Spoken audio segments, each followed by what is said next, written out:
The best presentation is one that, as the presenter, you hang and find boring. That's one of the unexpected learnings from this conversation. Hi there, I'm Daniele. I'm one of the co-leads for the Master Service Design program of the HSLU in Switzerland. Today, with my partner in crime, Andy Pauline, we discuss key tips that help you build and deliver a strong final presentation. The 8 tips we cover are: start with structure. Use timing to help you break down your presentation. Structure your presentation like you will a service blueprint. Rehearse your presentation until you get bored by it. Don't think only about what you'll say, but also about how you'll say it. To grab attention, do something weird but relevant at the start.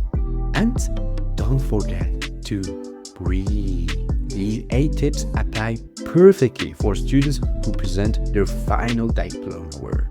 And they also apply to any design professional who has to make a big, important presentation. So, let's get started. The thing that I see over and over again, and it's caused me to write about this and to do videos about this too, is your presentation makes just all the difference. It really is not just what you say, but it's how you say it. And it's not just what you want to say, but it's what you want people to do with what you're telling them. And over again, the jury, we have an external jury who come in. We're all human. And when you've sat through 3 days of presentations, it really makes a difference. Yeah, absolutely. I think this is a very insightful part for people who are new to this thing, which is the backstage view, which is we go as supervisors or jury people, we go through a ton of these presentations. Having very engaging presentation, it really changes a lot, because if you have to go just through the same people just looking at a piece of paper and say blah, blah, blah, blah, blah, blah, blah, blah, blah, then it's very long days. But when you have people trying to make it engaging, making it visually appealing, using some rhythm, then it's much easier to be really focused on the content, which at the end is the goal, but it makes it a bit easier. Yeah, and you just mentioned something which I wrote and said several times as a comment, which is breathe. Right? Breathing helps you when you're presenting. It gives you time to just pause and have a thought, and it really helps the audience, because one of the things that people forget is you say a whole lot of stuff, and often it can be quite insightful or dense information in a thesis presentation. And if you do it without any pause, you don't give the audience time to actually listen, and the buffer of I'll let that information go into my head and let me think about that, and then you go on. It's just, here's a whole load of information, here's a whole lot more information, here's more information. And as the audience member, I start thinking, oh, hang on, what? I'm either still thinking about something you said 2 minutes ago and not really listening to what you're saying now, or I'm listening to what you're saying now and I've forgotten the things you said 2 minutes ago. And so it really lands. I really learned it from someone actually talking about delivering speeches and storytelling, at literally like reading out stories, which is you say the sentence and then you let it sit. Absolutely. It's important. And there is one thing where many people tell me, oh, I'm not a good presenter, I get stressed, so I need to have notes. And there is this stigma, like having notes is a bad thing, where I would say for people who have kind of the struggle to go fast, in the notes, having a little note which says breathe, count to 3, like 1, 2, 3. Okay, this kind of stuff really works. And it's not something new. In theater, we do it. In theater, we have these little lines that say the guy is breathing and now he's back in the scene. And I think if you're someone who is a bit stressed, having notes is perfectly okay. Yeah. But then use those to remind yourself that you have to put a break. Because otherwise you're going to read super fast, and just having the count to 3, it's a bit mechanical, but for the other people looking at it, it's going to be a very nice pause. Yeah, I think you have to find what format works for you. So I'm not someone who likes some notes, but I like just bullet points, because I like to think for each slide, okay, what's the 1, maybe 2, 3 things I want to say for this slide? And there might be some facts and figures that I have to remember. And I'm not very good at remembering that stuff, so I much prefer that. I fall apart if I have a whole script. The only time I did it was actually after COVID, and I had that sort of slight brain fog for about 2 or 3 months. It was the first time I found, when I'm presenting, I actually almost need to write this out, what I'm going to say. But most of the time when I do my reflection videos like you do, I just have some bullet points of what I want to say. And that really works for me. If I have none, that's okay, because usually I have got some images on the screen and I've got maybe one line of text, and that's my reminder. I can't do the reading out thing. I know for other people, and particularly if it is not your mother tongue, reading out from something you've written really helps. I also think there's no problem with that, as long as you're not doing that. Two things. One is just the paper is there and you're just reading, right? And people's view of you through the whole thing is the top of your head. And the other thing is doing that thing you just said, which is just going through it incredibly fast without pauses. Yeah. It's super interesting because I've been through that with many people in the professional world where I do like coaching for presentations within organizations. And there is a spectrum, which is very interesting. There is really these people who are super extrovert who can do a presentation without notes, without anything. And then there is like people on the other side, but there is also in the middle. Yeah. And that's an interesting middle too. One thing that I learned from somebody is this idea of having the start and the transition sentence and not the middle. So this person, what she did, she had to start because she knew that it was important for her just to get going. And then she knew that she could manage to do the middle part. And then she just needed to be sure that the transition to the next slide worked well. So she just had these two notes, and she could have it just a sticky note size thing, or in the presenter's note. And it looks very professional. And at the same time, it's very reassuring because you know how, like, you have the sandwich of start and end, and in the middle run a little bit more in free flow, but you know that you always land in a good transition and it will feel very structured. Seeing the spectrum is a very interesting way, and maybe trying it. Sometimes it's a strange thing. My wife, who is a pastor, she always before did it free flow, and she learned, she was coached by one of her peers to say, write it all down and try it once. And so she tried it once, twice, and now she is more on that side of the spectrum, which is interesting. So I'd recommend try it out. See if writing works, or bullet points, or just slides as a script are enough. I have this metaphor for managing teams or directing creative teams, and actually for coaching, which is sometimes if people are in a very gaseous, or a team of people are in a very sort of gaseous state, and it's all bouncing all over the place, you just need to give them a frame. And because they don't know where to go and there's a million possibilities. And by giving them some kind of frame, whether it's a template or whatever, limiting the palette in some way, their elbows butt up against it and they start to get a sense of their own form. And I think that's that, right? I think when you write stuff down, I've been a writer for a long time and a journalist sometimes as well, for a design magazine for many years. The written word is linear and writing is not really linear, but it really forces you to put your sort of minestrone of thoughts down in some very kind of clear way. And it'll soon tell you, okay, I need to bring some structure to this. How am I going to start? Where do I start? Where's the beginning, middle, and end? And I think for other people, it's the other way around, where they're very fixed and solid, and actually they need shaking up a bit and doing something crazy. And for them, I think sometimes that's those people who are just reading something and it's very stilted and boring. Then maybe you want to try and open that up a bit and be a little bit more improvisational. Absolutely. So we covered a bit kind of the oral side of it, but for the visual side, do you have 1, 2, top 3 tips to make also a good visual companion to an oral presentation? So it's actually structure first. So for me, there's a couple of things that I think are really important to remember. The deck is not the presentation, all right? And certainly professionally, there are two things, right? There's a thing you're going to send away, a PDF or something. You might have built it as a deck. And that has to live on its own, right? So it probably has more text in it, that someone has to receive that and be able to understand it. The thing you're presenting to orally is a different kind of deck, right? It's supporting you. And classically on TED Talks, there's maybe 3 slides and that's it. And people do their kind of 20-minute TED Talk like that. So the first thing is to start off with structure. And I am a fan of 3-act structure. It's a thing that's, present everywhere in all of our kind of stories. You might have a kind of 4th act or something like that, but pretty much there's usually an opening, which is, this is what my project's about. This is what my idea is in the problem space. And here's my sort of question that I'm trying to answer. And then there's a bit in the middle, which is, here's the work, some of the work I did, and here's my project, here's what I'm doing. And then there's an end bit, and the end bit's often forgotten. I think actually often starting at the end and go, how do I want to end this? What's the sort of call to action for people, or what are my next steps? Whatever's a good place to start and work backwards. Because otherwise people do a presentation and they say, here's all the work and here's my project. Thank you very much. As, that didn't, and whether you feel like I don't have anything more to say or not, as someone in here, we're all used to listening to stories, and not having that sort of denouement at the end is deeply unsatisfying for an audience member, even if we're that conscious of it or not. And then structurally within that, I would say there's a couple of things. One is, for every slide, what is the idea that you want to say with these slides? You can do it with the 3-act structure. What's the main points of those 3 structures? And then for every slide, what do I want to say with it? And if there's maybe 1, 2 or 3 points you want to say with this slide. And crucially, have I said this or nearly this anywhere else?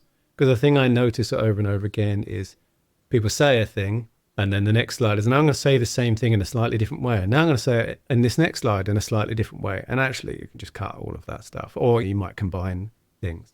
And so that's really crucial, and can condense those sort of 80 slide presentations that are gabbled through really quickly. That can condense it down into a really concise 15, 20 minutes by just editing basically that. So when you do that, and I would post-it note those structures, 1 post-it note per slide, and just actually first of all think about what's the story, and then after that, what things are going to help support or illustrate the point I'm making. Is it a quote from someone I've done some research with? Is it a quote from someone in the literature who's important to support my arguments, particularly when I make a claim? And I say, this thing's going on in the world, and it's not just me who says this, but here's a quote from Einstein who said it too. Or is there an image or a metaphor that really works well to support this? I'm a huge fan of metaphors because I think they really help people understand new areas. So that's how I would approach it before you even get to doing any more details on that stuff. And it might feel very naturally, I think, for people who have studied service design or are doing service design, because you can see it from what I hear from you and from my own practice. You can see it like as a blueprint of your presentation. Before doing the presentation, doing the blueprint where you say, okay, I have the slides, having as one lane where I say, this is the idea that I want to get across. Then you can have a second lane where you say, what's the content that I'm going to show? Then you can even go further and say, what's the type of visual or media? So is it text? Is it a sketch? Is it a photo? And then it allows you to zoom out of your presentation and just see what's the rhythm. And you realize, oh, this is text, photo, text. And so even before you are in Keynote, Google Slides, or whatever, you're already doing the editing in a very quick way, because you notice, oh, this is going to be boring if I build it like that. And so you can switch it quite quickly. This is one of the killer tips. And it's also one of the killer tips that most people that I've been through in coaching for presentation, they always say, oh, the one thing that helped me the most was don't start on PowerPoint, start on sticky notes. Yeah. It's a weird one for presentations, but maybe that's a good way to start. Again, for the visual stuff, to not start visually, but start with the content and the structure. I still think doing sticky notes is good. The shortcut to it is you make a keynote and it's just text on white backgrounds, or even just sticky notes, because you can have sticky notes and keynote, just so you've got that sequence, because you can always go into that sort of light box view. I've noticed quite a lot of students use Canva, and sometimes I say, listen, if your design skills aren't that strong, then consider something like Canva or an existing template, because I said you might think that's weird for a design school, but actually some people say in service design might not have particularly strong visual design skills. And you don't want those things to be a distraction, and no one's really grading you on your visual design abilities if you're a service design student necessarily, but it will detract if you just present something that looks awful. That said, I've really noticed that Figma and Canva using those tools seems to encourage people to make very overlong decks, 80, 100 slides. And I don't know why that is. I suspect it's something to do with the way you always view them in that kind of broad view, and you just keep adding stuff to it. And it doesn't feel so long as if you have to click through them every time. Or so. I'm not sure what it is. But the other thing is you don't get to put in speaker notes. And I think that's a really kind of crucial bit too. So I know I much prefer using Keynote. I hate PowerPoint. If you're going to do it, then it is what it is. And there is a bit of a calculation thing that so many people forget to do, which is how long do you have and then how many slides do you have? Yeah. And you divide that and you see how many minutes do you have per slide. Yeah. And then suddenly you realize, I'm going to have to talk so fast. Yeah. What if I do it the other way around and say, okay, I'm going to have so much time.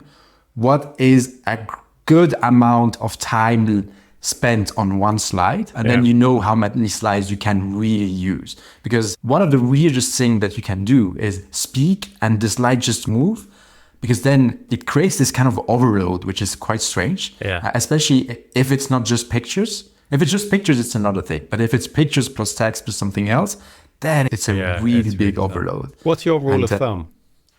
Yeah, my rule of thumb is thinking that each slide is at least 1 or 2 minutes. Yeah, me too. So that's like a basic thing to know that if you are a skilled presenter, 1 minute is really the thing that you can aim to. Depending on how used you are and how rich your slides are, between 1 and 3 minutes is a good starting point. Yeah. And if you are below, that's a danger sign, I would say. Yeah, I go for 1 minute per slide usually.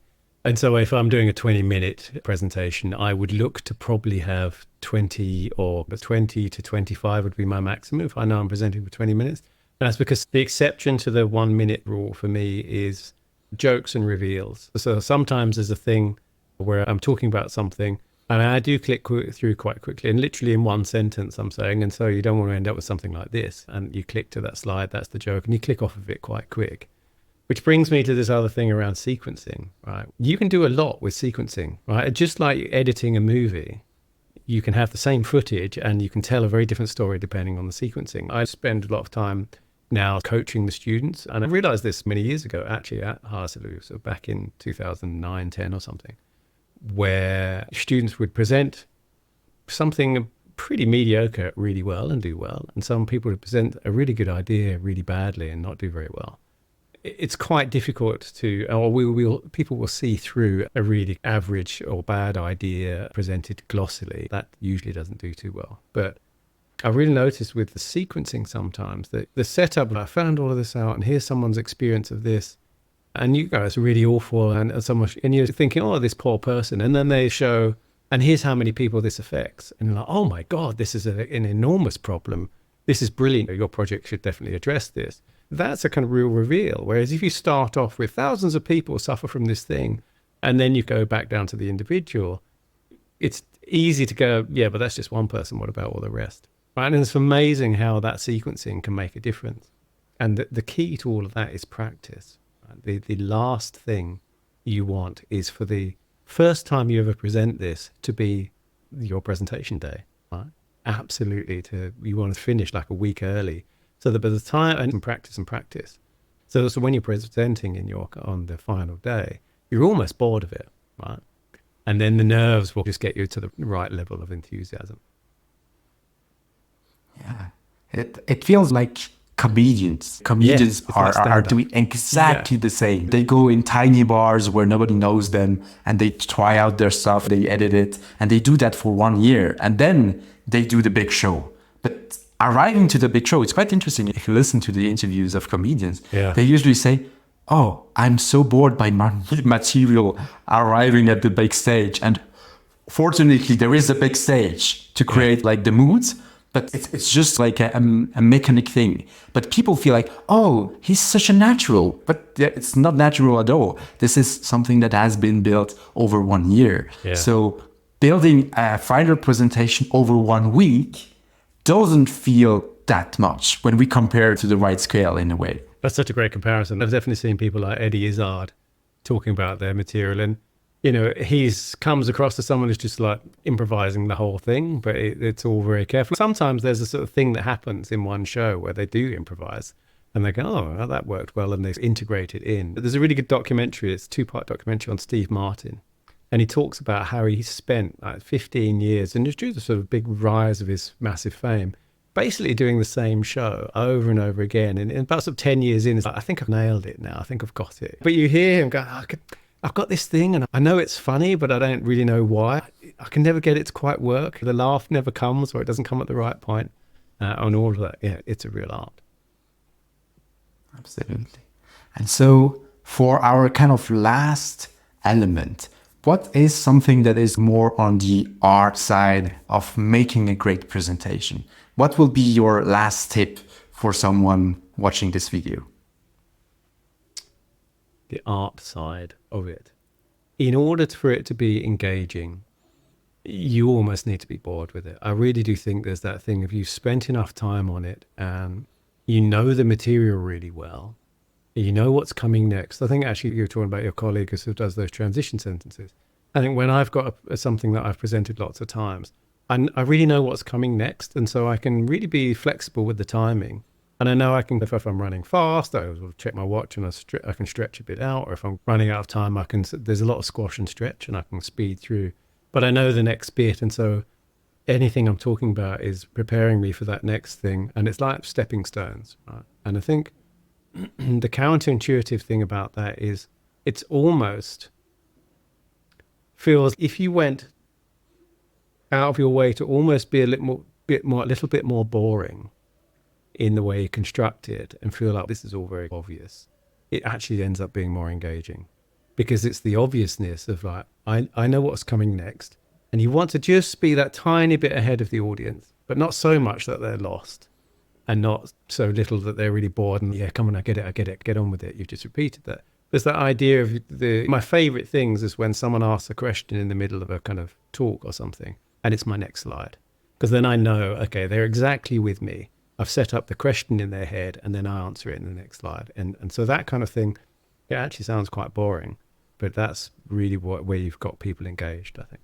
How about you? What do you think? So my kind of unexpected and arty thing would be, there was one person who did that for a presentation this year, which was something quite impressive. She had a project about underwater goggles, and she came with a full neoprene suit. Okay. And just seeing that level of commitment, I was just like already, okay, that's going to be a good presentation. And so thinking about these kind of little things that can show to people, oh, this is someone who's committed to this thing. It's a bit crazy. And it attracts the eye and it attracts the attention. You're like, oh, I'm not looking at my grading sheet anymore. I'm now looking at the scene because something strange is happening here. And so this is thing, I think, a game within, especially these student things where, the evaluators, the jury spend a lot of time in the Excel sheets, making comments and stuff. And what can you do to just grab their attention out of the Excel sheet to be fully with you? Yeah. And depending on the topic, might be something very crazy, something very simple, but thinking about how do you grab the attention so that people are really with you at least for 1 minute where they think, this person is committed to this project. Yeah, I think there's two caveats to that, though. I think you have to be committed to it. If you do it and you're a little bit like, oh, this is a sort of bit of a kind of funny thing I'm doing to grab your attention, it doesn't work. You actually have to almost play it straight, I think. And then the second thing is it has to make sense in the context of your project, right? Absolutely. Just like any visual in the slide. Otherwise, it's a non sequitur. Okay, so you did that bit and now you're going to carry on in it. What was the point of you being in the scuba suit? It has to really work. But yeah, that's good. So, Andy, thanks so much for all your professor's insights, tips, and backstage knowledge. And I'm sure that people might have questions, and we will obviously be happy to answer those questions wherever we will find them, be it on social media, LinkedIn, or just on our internal teams for our students. Indeed. Again, thank you so much. Thank you very much. Lovely to chat, as ever. Cheers. Bye-bye.